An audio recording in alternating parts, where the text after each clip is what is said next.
नमस्कार, मैं अपूर्वा, आप देख रहे हैं दिव्यांग जगत। आइए बढ़ते हैं कुछ खबरों की ओर। राजस्थान हाई कोर्ट ने पशु चिकित्सा अधिकारी भर्ती प्रक्रिया में दिव्यांग श्रेणी के उम्मीदवारों के लिए निर्धारित 45% न्यूनतम उत्तीर्णांक को चुनौती देने वाली विशेष अपील खारिज की। अदालत ने स्पष्ट किया कि ये मानक पूर्ण आयोग द्वारा लिए गए निर्णय के बाद लागू किया गया और आयोग की वेबसाइट पर भी उपलब्ध था, इसलिए इसे नए सिरे से लागू किया गया। मानना गलत है।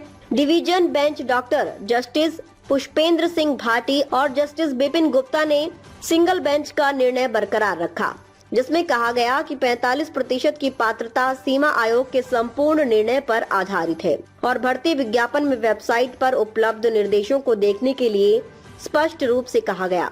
अदालत ने कहा कि विज्ञापन को अलग थलग नहीं पढ़ा जाना चाहिए, बल्कि उसे पूरा पैकेज मानते हुए देखा जाना चाहिए, जिसमें वेबसाइट पर उपलब्ध पूरक निर्देश भी शामिल होते हैं।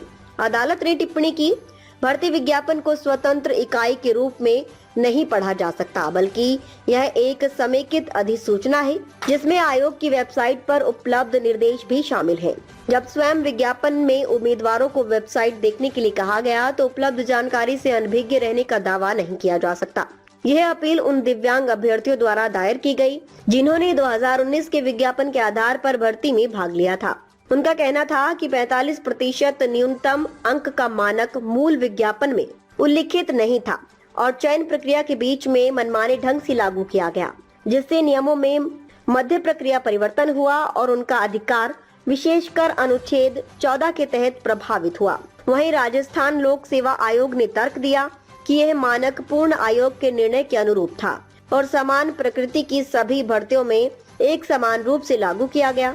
विज्ञापन में स्पष्ट रूप से वेबसाइट पर लिए जाने वाले अतिरिक्त निर्देशों का उल्लेख था, इसलिए ये कहना अनुचित है कि जानकारी सार्वजनिक रूप से उपलब्ध नहीं थी।